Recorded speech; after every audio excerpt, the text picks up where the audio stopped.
So you want to be a fighter, but you still have bills to pay. On one hand, you're chasing a dream of being the next UFC champion, but you still need to provide for your future. In this video, we'll be breaking down the best work-life balance between training MMA and also being a construction or tradesman within your industry. Now, I want to start this video by addressing my training background. I'm currently an active wrestler, not WWE, by the way, but an active freestyle wrestler competing regularly throughout the year. I also dabble in MMA and I do dabble in striking, but currently, as of this video, I have a few wrestling tournaments coming up, so which I've specialized in so I can compete at. Now let's talk about my construction career.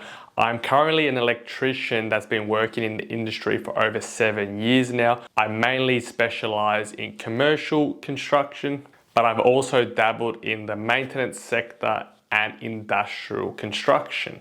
Now, ever since I started to pursue a social media career on the side, I now do labor hire type of work, allow myself to create more content on the side, which one day will allow me to hopefully exit the construction industry. Now, before we get into the actual tips and tricks involved in progressing in MMA and construction, I want to reiterate a very famous point that any successful human being will agree upon, and that is you need to give the goal you're chasing 100% of your effort. If you do not give that thing 100% of your effort, you definitely will not achieve that goal. And that is something that you need to take into consideration when pursuing either your work or your MMA goals. So here are some tips and tricks that I've come up with in my own personal work life to manage minimizing the physical toll on my body as much as possible. All right.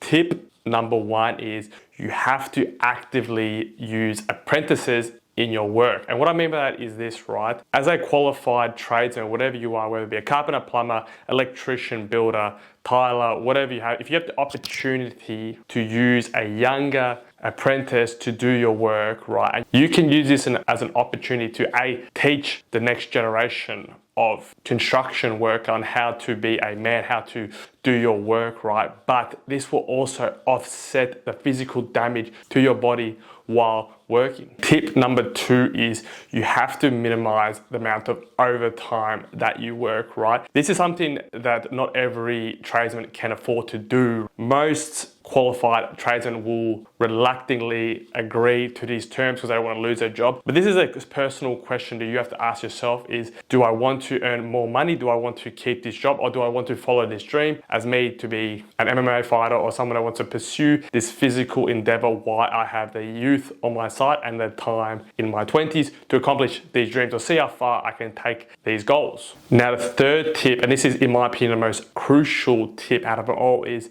when you have a specific event coming up, whether it be a boxing match, kickboxing match, grappling match, MMA fight, whatever you have, you need to allocate time in advance to take off. So what I mean by that is these combative events that you have in your life come far and few between, right? They don't happen that often, but work is there forever. So what I mean by that is you really need to allocate a good 1 to 2 weeks off within a good solid 8-week training camp that you can take off to really maximize your skill, maximize your recovery, and maximize your preparation for that event. Because as I said, this event maybe happens 2 to 3 times a year, whereas your work is every day. Your work is there tomorrow, the day after.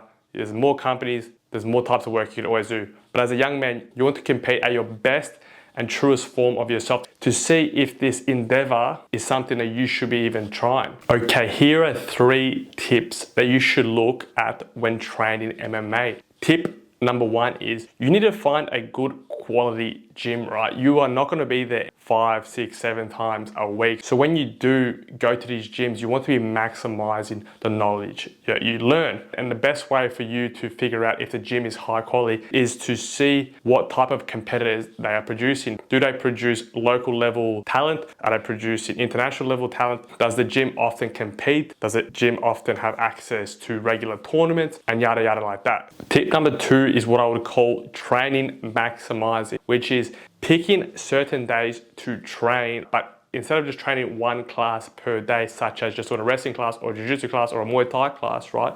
You want to do back-to-back classes on these days. So for example, my current MMA split is 3 days per week, right? But I force myself, even though I'm extremely fatigued due to work and my age and training in general, I still force myself to do at least one back-to-back class per week, which will get me to a total of 4 classes per week, which I feel as though is a monetary beneficial to me, but also training beneficial to me as well. Okay, tip number 3 is looking at how hard your gym actually spars, right? How hard they train. In some classes, whether it be a grappling class, like a wrestling class or a jiu-jitsu class, I feel as though us as construction workers, we can allow ourselves to go 100% in grappling classes. But if you're a construction worker or you work with clients, right, you can't afford to get basically brutalized facially. So you need to really structure your gym where it's like, is it a dangerous gym? Do they really go hard on beginners? Is it often that people get injured in sparring? You know, because you got work the next day. Like I have to provide. So it's like I have to maximize my skill set in one area with the way I'm learning. But is it too hard? Is it too reckless in sparring where the risk of me getting injured may hinder my personal life and may hinder my work life, right? So you need to really assess your gym before you jump into these classes. Kind of like watch the class itself, see how hard